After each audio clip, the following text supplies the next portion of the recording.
नमस्कार, अस्सलाम वालेकुम। दिस इज़ पंकज जायसवाल और आप देख रहे हैं द होप क्लासेज। और मैं पंकज जायसवाल आपका द होप क्लासेज में बहुत बहुत स्वागत करता हूं। तो प्यारे बच्चों, अब हम आज पढ़ेंगे करंट इलेक्ट्रिसिटी विद्युत धारा एनसीईआरटी का चैप्टर नंबर 3, क्लास 12 एनसीईआरटी का चैप्टर नंबर 3। तो इसके बारे में पढ़ेंगे। कुछ बातें हैं जो आप जानते होंगे, क्लास 10th में आप पढ़े होंगे और क्लास 12th के सेकेंड एंड फर्स्ट चैप्टर में आप पढ़ चुके होंगे। तो प्यारे बच्चों, आइए इसको हम लोग शुरू करते हैं। सबसे पहले आप चार्ज के बारे में जानते होंगे, आवेश के बारे में जानते होंगे। चार्ज के बारे में बात करते हैं। पहले कुछ चार्ज CHARGE, चार्ज का मीनिंग क्या होता है बच्चों? आवेश होता है। तो चार्ज या तो मोशन करता है या तो रेस्ट पर होता है। इसके दो होते हैं प्रॉपर्टी।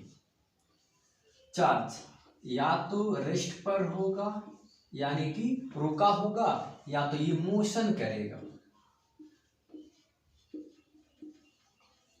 चार्ज रेस्ट पर होगा या तो मोशन करेगा। अगर चार्ज रेस्ट पर है तो हम यहां पढ़ते हैं इलेक्ट्रोस्टैटिक्स।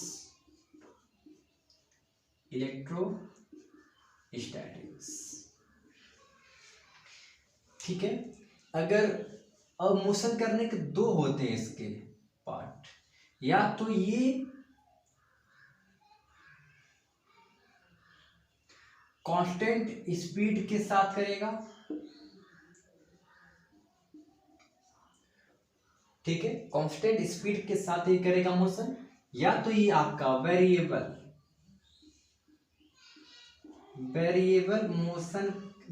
स्पीड के साथ ही मोशन करेगा। प्यारे बच्चों, तो यहां पर हम क्या पढ़ते हैं? रेस्ट है तो पढ़ेंगे इलेक्ट्रोस्टैटिक्स। अगर ये मोशन कर रहा है, इसके दो पार्ट होते हैं प्यारे बच्चों, या तो कांस्टेंट स्पीड में होगा या तो वेरिएबल स्पीड में होगा, यहाँ पे मूव कर रहा होगा। तो अगर ये कांस्टेंट स्पीड मूव कर रहा है तो हम यहाँ पढ़ते हैं इलेक्ट्रिक करंट, विद्युत धारा। ठीक है ना? क्या पढ़ेंगे यहाँ? इलेक्ट्रिक करंट, इलेक्ट्रिक यानी कि विद्युत धारा, जो कि हमारा चैप्टर है विद्युत धारा। और वेरिएबल स्पीड जब होगा तो यहाँ पर हम क्या पढ़ेंगे? हम पढ़ेंगे मैग्नेट के बारे में, चुंबक के बारे में पढ़ेंगे, जो कि एनसीईआरटी का चैप्टर नंबर 4 है। ये आपका चैप्टर नंबर 1 है जो आप पढ़ चुके होंगे, और ये आपका चैप्टर नंबर 3 में ये आता है, और चैप्टर नंबर 4 में ये आता है। सेकेंड चैप्टर जो होता है फर्स्ट की तरह ही होता है। तो प्यारे बच्चों, लिखिए हेडिंग इलेक्ट्रिक करंट, विद्युत धारा। तो बच्चों, इलेक्ट्रिक करंट होता क्या है? किसी चालक में आवेश के प्रवाह की दर, किसी चालक में आवेश के प्रवाह की दर को ही विद्युत धारा कहते हैं। इसका सिंबल क्या होता है मित्रों? स्मॉल आई लो या कैपिटल आई ले लो, आप जो ले लो, ठीक है ना? यानी कहेंगे यहां पर किसी चालक में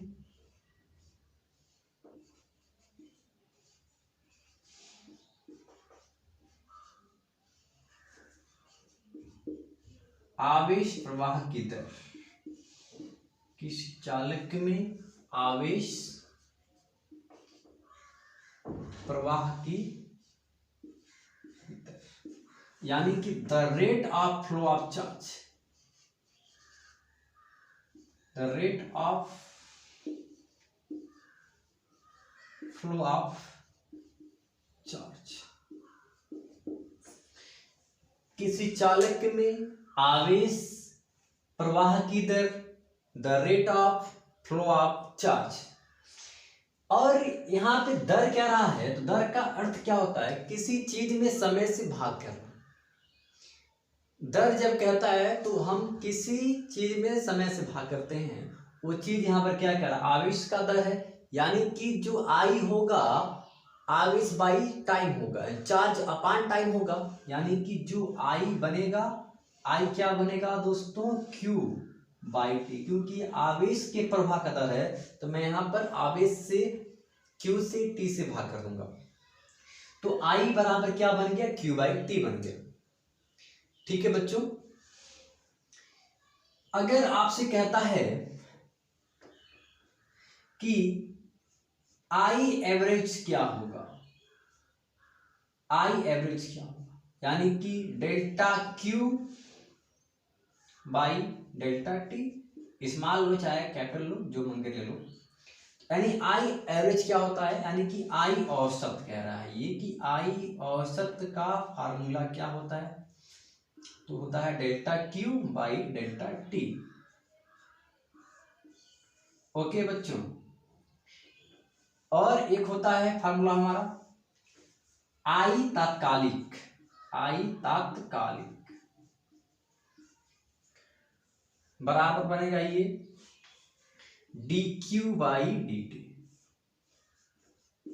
या इसको हम बोलते हैं प्यार से आई इंस्टंटेनियस, क्या बोलते हैं, I instantaneous equal to D Q by D T.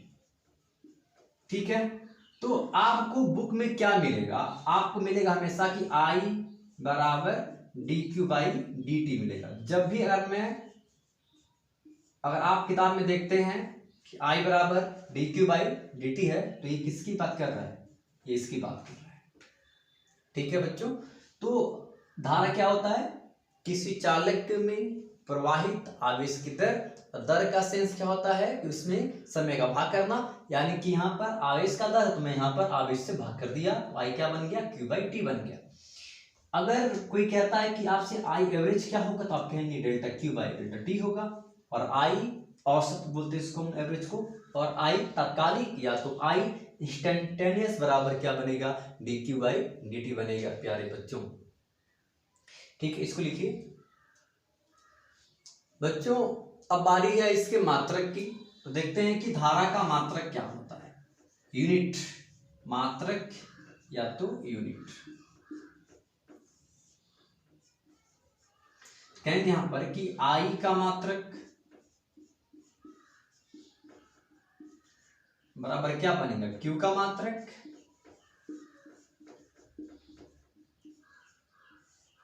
By T का मात्रक। और बच्चों क्यू का मात्रक क्या होता है, कूलाम होता है, आवेश का मात्रक कूलाम होता है, और ये बनता है समय का मात्रक सेकंड। तो बच्चों, तो हमें क्या मिल गया यहाँ पे, आई का मात्रक मिल गया कूलाम पर सेकंड, इसको हम सी से दिखाते हैं, इसको एस से दिखाते हैं, कूलाम पर सेकंड, या इसको कहा गया है एम्पियर। इसका सिंबल क्या होता है बच्चों, ये होता है, यानी कि 1 कूलाम पर सेकंड इक्वल टू 1 एम्पियर होता है, और यही क्या है, 1 एम्पियर का परिभाषा होता है। तो 1 एम्पियर का परिभाषा निकालते हैं पहले, 1 एम्पियर की परिभाषा।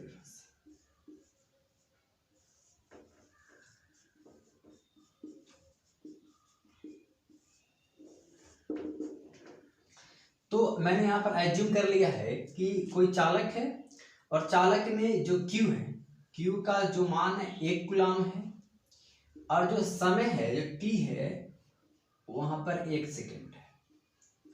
उस केस में I क्या बनेगा दोस्तों, I बनेगा Q का वैल्यू 1 है बाई 1, यानी कि क्या बन गया 1 एम्पियर। यानी कि हमें क्या मिल गया, 1 कूलाम है, सेकेंड और एम्पियर, बन गया यहाँ पर 1 कूलाम पर सेकेंड इक्वल टू 1 एम्पियर। ये क्या बन गया हमारे, बन गया 1 एम्पियर का परिभाषा। इसका अर्थ क्या हुआ कि यदि किसी चालक में हमने 1 कूलाम का आवेश 1 सेकेंड तक प्रवाहित किया, तो वहां पर 1 एम्पियर की धारा उत्पन्न होगी। बच्चों क्या कह रहा हूं मैं, ये कह रहा हूं कि यदि किसी चालक में 1 कूलाम का आवेश 1 सेकेंड तक प्रवाहित किया जाए, तो उस चालक में 1 एम्पियर की धारा उत्पन्न होगी। धारा उत्पन्न होगी। तो बन गया हमारा 1 एम्पीयर का परिभाषा। इसको लिखिए आप लोग बच्चों। तो प्यारे बच्चों, अब सवाल ये है कि धारा कौन सी राशि है, अदिश है कि सदिश है, स्केलर है कि वेक्टर है। तो धारा कौन सी राशि है, ये बहुत ही अच्छा क्वेश्चन है। कौन सी धारा कौन सी राशि है, सदिश है कि अदिश है, एक बहस का विषय है ये। धारा कौन सी राशि, एक बड़ा बहस का विषय है ये कि धारा कौन सी राशि है, सदिश है कि अदिश है। तो बच्चों आप जानते होंगे कि सदिश क्या होता है, जहां पर दिशा परिमाण दोनों होता है। अदिश क्या होता है, जहां पर केवल परिमाण हो दिशा ना हो, उसको बोलते हैं अदिश राशि। और आप जानते हैं कि धारा में परिमाण तो होता ही होता है और साथ में दिशा भी होती है, यानी कि आप कहेंगे धारा ये क्या है, सदिश राशि है। लेकिन धारा वेक्टर नहीं होती है प्यारे बच्चों, ये वेक्टर नहीं है, ये स्केलर है, अदिश राशि है। अब आप कहेंगे ऐसा क्यों सर, अभी आपने कहा कि करंट में दिशा होती है तो वेक्टर होगा, लेकिन आपका स्केलर है। तो बच्चों आप एक बात जान लो कि ये जो धारा है हमारा, ये वेक्टर के सम के रूप को फॉलो नहीं करता है। विद्युत धारा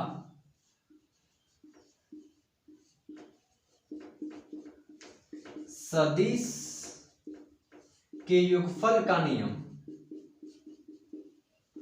सदिश के योगफल का नियम का पालन नहीं करती है, पालन नहीं करती है। इसलिए ये क्या हो गया, अदिश हो गया, क्योंकि ये नियम को फॉलो नहीं कर रहा है बच्चों। तो ये क्या बन गया, हमारा अदिश बन गया। जैसे कि समझो आप ऐसे, यहाँ पे ये कोई हमारा जंक्शन है, ये यहाँ पे धारा I1 2 एम्पियर है, धारा I2 5 एम्पियर जो कि बह रहा है, और यहाँ पे आप मान लो कोई एंगल 30 डिग्री है। तो आप जानते हैं कि योगफल का नियम क्या होता है, √a² + b² + 2ab cos theta. लेकिन ये यहाँ पर ऐसा कुछ नहीं होगा, इतना धारा यहाँ से निकल रहा है 2, यहाँ पे 5, तो यहाँ कितना पहुंचेगा, 5 2 7 एम्पियर। यहाँ पर वेक्टर रूल के सम को फॉलो कर रहा है क्या, नहीं, ये फॉलो नहीं कर रहा है प्यारे बच्चों। तो क्या बन गया, 5 2 7 बन गया। इसको मैंने ऐड क्यों किया, क्योंकि इनका दिशा क्या है, सेम है, इसका दिशा भी उधर है, इसका भी उधर जा रहा है। और आप जैसे मान लो यहाँ पे ये जंक्शन है हमारा, फिर से ये यहाँ पे जा रहा है 10 एम्पियर का है, ये 4 एम्पियर का है, ये आप मान लो कि ये 90 डिग्री पे है ये इसका एंगल, और ये यहाँ पे कह रहा है कि कितना धारा पहुंचेगा। तो करना गया है, अगेन इनका दिशा सेम है, जोड़ देंगे, कितना बन गया 10 4 14 एम्पियर। तो यहाँ पर भी ये वेक्टर का सम रूल फॉलो नहीं कर रहा है, या यहाँ पर जंक्शन ऐसा ये 10 एम्पियर है और ये 4 एम्पियर है। यहाँ पे क्या होगा, आप यहाँ ध्यान देंगे आप कि ये एंगल मान लो यहाँ पर भी 30 डिग्री है, तो ये इसका दिशा तो इधर है, इसका इधर है, दोनों का दिशा अलग अलग है। जब दोनों का दिशा अलग होगा तो हम वहां पे इसको घटाएंगे। तो बच्चों यहाँ पर आई क्या बनेगा, 10 - 4, कितना बन गया 6 एम्पियर। तो यहाँ पर भी ये एंगल से कोई मतलब नहीं है, क्योंकि ये वेक्टर के सम के रूल को फॉलो नहीं करता है। फॉलो नहीं करता, इसीलिए हमने इसको क्या माना है, हमने इसको माना है कि स्केलर है, ना कि ये वेक्टर है। और लेकिन एक और टर्म है जो आपके बुक में नहीं दिया हुआ है कि एक्चुअल में धारा एक अलग राशि है, इसका नाम है टेंसर क्वांटिटी। एक टेंसर राशि है, टेंसर का नाम सुन के टेंशन में मत आना बच्चों, ठीक है। तो एक टेंसर राशि है, एक ना सदिश है अदिश हम कह सकते हैं, लेकिन अगर क्वेश्चन में आपको सदिश, अदिश और टेंसर है और कहा है कि धारा कौन सी राशि है, तो आप कहेंगे कि वो टेंसर है। सबसे सही आंसर क्या है? टेंसर। मैंने आपसे कहा था ये अच्छा बहस का विषय है ये कि धारा कौन सी राशि है। तो बच्चों ये आपका एक टेंसर राशि है। ओके बच्चों, तो यहाँ पे अगर क्वेश्चन में कहता है कि धारा कौन सी राशि है और ऑप्शन दे सदिश, अदिश, टेंसर, इनमें से कोई नहीं, तो आप ऑप्शन लेंगे किसको? टिक करेंगे टेंसर को। अगर क्वेश्चन में कहता है कौन सी राशि है, सदिश, अदिश, ए बी दोनों, इनमें से कोई नहीं, तो यहाँ पर टेंसर के बारे में बात नहीं किया है, तो आप यहाँ पे अदिश को टिक करेंगे। आपका अदिश ही आपका राइट आंसर होगा प्यारे बच्चों। ओके ना, तो ये बात आप समझिए, इसको लिखिएगा, लिखिए। तो प्यारे बच्चों अब बारी है सवाल करने का, तो आइए करते हैं। सवाल क्या कह रहा है, एक बार आप पढ़ें। कह रहा है कि यदि किसी चालक में प्रवाहित धारा 12 एम्पियर है तथा चालक पर उपस्थित आवेश 24 कूलाम है, तो आवेश के प्रवाह का समय ज्ञात कीजिए। तो प्यारे बच्चों पहले आपने सवाल पढ़ लिया, पढ़ने के उपरांत आप सवाल में जो दिया हुआ है उसको लिखिए। तो बच्चों क्वेश्चन में कह रहा है कि धारा 12 एम्पियर है, तो आई का हमको दिया हुआ है वैल्यू 12 एम्पियर, 12 एम्पियर। और जो आवेश है, आवेश का मान भी दिया हुआ है 24 कूलाम। क्यू का मान क्या है? 24 कूलाम। कह रहा है समय ज्ञात कीजिए। टी कह रहा है, टी क्या होता है? तो अब आप सोचेंगे कि आई क्यू टी में संबंध क्या होता है, तो आप कहेंगे कि सर आई बराबर होता है क्यू बाई टी। ठीक है बच्चों, तो यहां पर टी का मान निकालना है, तो मैं टी को यहां पटकूंगा उठा के, आई को यहां पटकूंगा, तो टी क्या बन गया? टी बन गया क्यू बटे आई। क्यू का मान क्या है बच्चों? 24 कूलाम है। आई का मान क्या है बच्चों? 12 एम्पियर है। तो ये से कट गया और कितना आ गया? 2 सेकंड, जो कि हमारा आंसर होगा। आई होप कि आपको समझ में आ रहा होगा बच्चों। ठीक है, आप कमेंट करके बताएं कि आपको समझ में आ रहा है कि नहीं आ रहा है। ठीक है बच्चों, इसको लिखिए आप लोग। तो बच्चों क्वेश्चन नंबर 2 लिखा है मैंने बोर्ड पे, इसका आप लोग एक बार ट्राई करें और इसका आंसर हमें कमेंट करके बताएं कि आपका आंसर कितना आ रहा था। करिए बच्चों, कर लिया? आइए अब हम करते हैं। सवाल में फिर से क्या कह रहा है हमसे? कह रहा है कि धारा का मान 4, ये माइक्रो का सिंबल है बच्चों, माइक्रो का सिंबल है, तो बन गया आई बराबर 4 माइक्रो एम्पियर।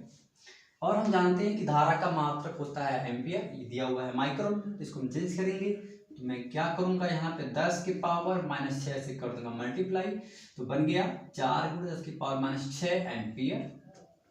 ओके बच्चों, और Q का वैल्यू क्या बन गया? यहाँ पे दिया हुआ 16 कूलाम दिया हुआ है। क्वेश्चन में कह रहा है टी क्या होगा, तो अगेन आप सोचेंगे कि आई क्यू और टी में संबंध क्या होता है। ठीक है बच्चों, तो आप कहेंगे कि सर आई बराबर होता है क्यू बाई टी। बिल्कुल आपने सही कहा। तो हमें टी निकालना है, तो टी को पटकेंगे, पटको, आई को पटको, ये बनेगा। और क्यू क्या है बच्चों? क्यू क्या है? 16 है अपॉन 4 × 10 की पावर -6, 4 चौको 16। अब ये कूद के ऊपर जाएगा, पावर का जो साइन निगेटिव है वो बन जाएगा पॉजिटिव, तो बन गया 4 × 10 की पावर 6 सेकेंड आंसर। ओके बच्चों, आपका आंसर आया था या नहीं, आप कमेंट करके हमको बताएं। ठीक है, इसको लिखिए आप लोग। प्यारे बच्चों क्वेश्चन नंबर 3 लिखा है बोर्ड पे मैंने, इसको आप लोग पढ़िए और एक बार प्रयास करिए। चलिए इसको अब मैं सॉल्व करता हूं। देखिए बच्चों, कह रहा है कि यहाँ पर बिंदु ए से बिंदु बी की ओर 10 के पावर 8 इलेक्ट्रॉन 10 के पावर -4 सेकेंड में प्रवाहित होते हैं। कितनी विद्युत धारा किस दिशा में प्रवाहित होगी? तो बच्चों ये किसका वैल्यू है? ये किसका वैल्यू है? अगर किसी नंबर के बगल में इलेक्ट्रॉन दे रहा है, उसका अर्थ ये है वो इलेक्ट्रॉन की संख्या है, यानी ये जो है ये n की वैल्यू है और ये क्या टाइम है। तो पहले लिखो n का वैल्यू, n क्या होता है बच्चों, इलेक्ट्रॉनों की संख्या 10 की पावर 8 दिया हुआ है, और बच्चों समय क्या दिया हुआ है 10 की पावर -4 सेकेंड, और सवाल में क्या कह रहा है, धारा पूछ रहा है, आई क्या होगा। हम जानते हैं आई का मान क्या बनता है, Q/T बनता है, और क्वेश्चन में हमें T का तो मान दिया हुआ है लेकिन Q का मान दिया हुआ है क्या, नहीं, Q का मान नहीं दिया हुआ है, लेकिन हम जानते हैं कि Q का n के फॉर्म में एक होता है फार्मूला, क्या होता है, अब इसका क्वांटीकरण आप पढ़े होंगे तो बनता है NE/T। n ये होता है दिया हुआ है, और ये क्या होता है, इलेक्ट्रॉन का आवेश होता है, तो ये बन गया 10 के पावर 8 गुणे E का मान 1.6 इंटू 10 के पावर -19 गुलाम होता है अपन समय 10 की पावर -4। ठीक है, इसको पटको ऊपर, ठीक, क्या बनेगा, निगेटिव इसका साइन है पावर का, तो क्या बन जाएगा, ये बन जाएगा पॉजिटिव। तो बच्चों ये बन गया 10 की पावर 8 गुणे 1.6 इंटू 10 के पावर -19 गुणे ऊपर गया 10 की पावर 4।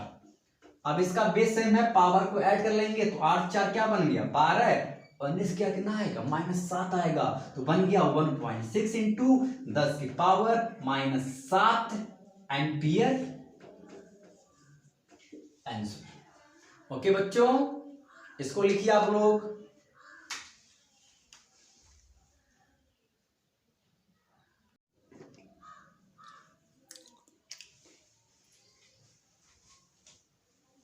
तो प्यारे बच्चों क्वेश्चन नंबर 4 लिखा है मैंने बोर्ड पे, आइए इसको हम लोग करते हैं। क्वेश्चन कह रहा है कि यदि Q का वैल्यू T के फॉर्म में दिया हुआ है तो I इंस्टेंटेनियस एट T बराबर 2 सेकेंड पर क्या होगा, यानी कि I तात्कालिक 2 सेकेंड पर क्या होगा, और इसका सेकेंड पार्ट है, इसका ये फर्स्ट पार्ट क्वेश्चन का है एंड इसका सेकेंड पार्ट है, कह रहा है कि I एवरेज, I औसत 0 से 1 सेकेंड के तक क्या होगा।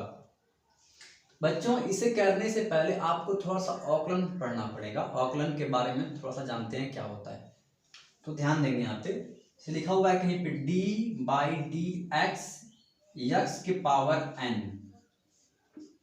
तो बच्चों इसका होता है फार्मूला, क्या होता है कि ये n कूद के आगे आता है, n कूद गया इंटू x, और जो पावर यहाँ होता है उसमें से एक कम कर देंगे तो ये बन गया n-1।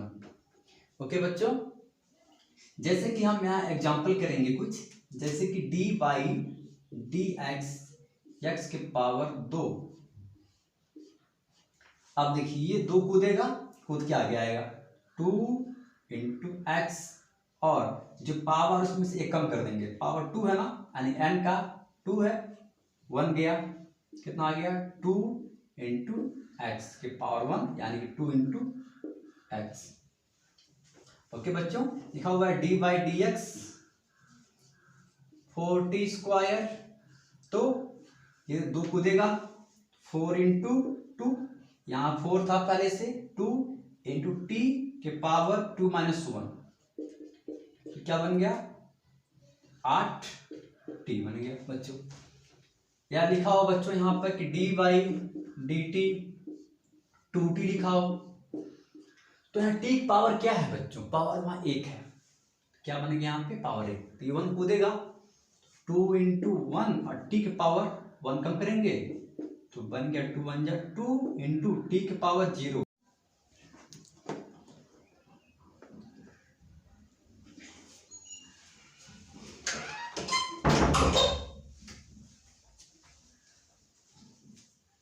तो प्यारे बच्चों अगर यहाँ पे दिया हो, तो प्यारे बच्चों अगर यहाँ पर दिया हो d/dt इंटू 2t, तो यहाँ पर क्या होगा, तो यहाँ t का पावर क्या है 1 है ना बच्चों, तो 1 कूदेगा, कूद के आगे आएगा 2 इंटू 1, और t है ना ये, तो t के पावर में से एक कम कर देंगे तो क्या बनेगा 1 - 1 बनेगा, तो बन गया 2 इंटू 1, 2 बन गया इंटू टी के पावर 0, और कोई नंबर के पावर 0 का वैल्यू होता है 1, तो क्या बन गया 2 इंटू 1, यानी कि बन गया ये 2। ओके बच्चों, और किसी अचर संख्या का अवकलन 0 होता है, यानी लिखा हुआ है dy/dt फोर, चार क्या है, अचर है, तो क्या बन गया यहाँ पे 0 बन गया। ओके बच्चों, या लिखा हुआ ऐसे dy/dt से 40 स्क्वायर प्लस 40 प्लस 7, ये क्या बनेगा, यहाँ 3 टर्म दिया हुआ है, तीनों को अलग अलग पहले कर देंगे, तो क्या बन गया यहाँ पे dy/dt 40 square plus dy/dt 40 plus dy/dt 7, तो ये कूदेगा 4 दूनी 8 बन गया, तो 8t 4t क्या बनेगा प्लस 4 बनेगा बच्चों, प्लस अच्छा 0 बन गया, 8t प्लस 4 ये बनेगा। ओके बच्चों, तो इस सवाल में इसका ये काम यहाँ पे आने वाला है, तो देखते हैं इसको हम लोग, इसको आप लिख लो एक बार, ठीक है। तो हाँ बच्चों, क्वेश्चन में कह रहा था हमसे कि आई इंस्टेंटेनियस क्या होगा, तो प्यारे बच्चों हमसे सवाल में क्या कह रहा है, कह रहा है कि आई इंस्टेंटेनियस क्या होगा, आई तात्कालिक क्या होगा, तो हम जानते हैं कि आई इंस्टेंटेनियस क्या बनता है, फार्मूला dq/, बनता है dt फार्मूला, और q का हमको मान क्या दिया हुआ है 2t square plus 7t plus 4, अब आई यहाँ पर क्या है dt है। अब ये क्या बन गया, अभी बन गया अवकलन, इसका हमको करना अवकलन है, तो पहले तीनों टर्म को हम अलग अलग लिखते हैं, ठीक है, तो अलग अलग यहाँ पे लिखते हैं, तो ये बन गया यहाँ पे क्या कि dy/dt 2t square plus dy/dt 7t plus dy/dt 4।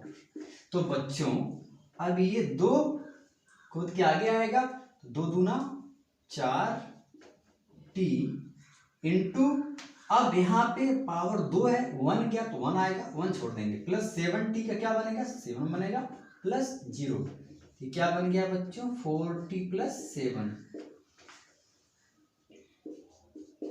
4t plus 7 बन गया।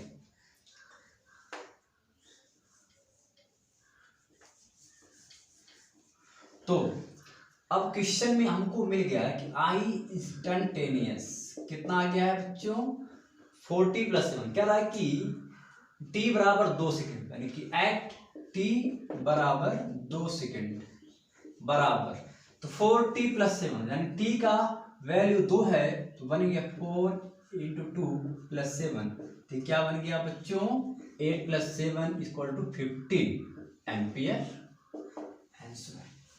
ओके बच्चों, तो बच्चों इसका सेकेंड पार्ट कह रहा है कि I average at 0 to 1 second पर क्या होगा, तो हम जानते हैं कि आई एवरेज का फार्मूला क्या था बच्चों, ये था डेल्टा q/डेल्टा t, यानी कि इसको मैं, ये क्या शो कर रहा है, ये शो कर रहा है चेंज, यानी कि आवेशों के मध्य का जो डिफरेंस शो कर रहा है, तो क्या बन गया q2 माइनस q1 अपान t2 माइनस t1। तो करना क्या है, हमको एक बार q का मान लेंगे 1 लेंगे ना ये, और फिर लेंगे 0, तो क्या बन गया यहाँ पे 2 इंटू 1 का square plus 7 into 1 plus 4 minus, अब ये 0 है तो ये बन गया 0 0, और ये बन गया यहाँ पे 4 बाई t2 क्या यहाँ पे 1 माइनस 0, तो क्या बन गया दोस्तों 2 प्लस 7 4 से 4 कट गया अपान 1, तो बन गया यहाँ पे 9 एम्पियर आंसर। ओके बच्चों, ठीक है, आई होप कि आपको समझ में आ रहा होगा बच्चों। तो बच्चों आज इतना ही करेंगे, और इसके बाद कल हम क्लास लेंगे। तो हम चाहते हैं कि बच्चे आपका जो समय ये लॉकडाउन का है बर्बाद ना हो, आप घर पे बैठे हुए हैं, समय बर्बाद हो रहा है, इसी को देखते हुए हम लोग बना रहे हैं वीडियो, ताकि आपका जो समय है बर्बाद ना हो। ठीक है बच्चों, तो हम चाहते हैं कि आपका समय बर्बाद ना हो, आप घर पे रहें, इसको पढ़ें, क्योंकि आपका बोर्ड पेपर जब आएगा तो आपके पास समय नहीं बचेगा, तो आप इस समय को यूज करिए, क्योंकि आपके लिए बहुत ही मूल्यवान समय है मेरे बच्चों। तो हम चाहेंगे कि आप लोग बर्बाद ना करें, और जो आपके मित्र हैं जो क्लास नहीं कर रहे हैं, जो लापरवाही कर रहे हैं, पढ़ाई नहीं कर रहे हैं, तो आप मित्र हैं, तो मित्र का काम क्या होता है कि उनको रास्ता दिखाना, सही रास्ता दिखाना कि वो अपना समय बर्बाद ना करें, अपने जीवन को बर्बाद ना करें। तो प्यारे बच्चों, मैं आपसे विनती करता हूँ उन बच्चों के लिए जो आपके मित्र हैं, आपके दोस्त हैं जो पढ़ाई नहीं कर रहे, उनको आप ये वीडियो शेयर करें और उन्हें बताएं कि आप पढ़ाई करिए, घर पे बैठे हुए हैं, समय बर्बाद ना करिए, क्योंकि समय गुजर जाएगा फिर वापस नहीं आने वाला है। तो मैं चाहूँगा मेरे प्यारे बच्चों कि आप लोग इसको देखें, साथ में एक बार दो बार देखें और इसे अपने दोस्तों को शेयर करें ताकि वो बच्चे भी देखें और उनको मोटिवेट करिए कि देखें वीडियो को, क्योंकि आप कह देंगे तो लापरवाह हैं तो शायद ना देखें।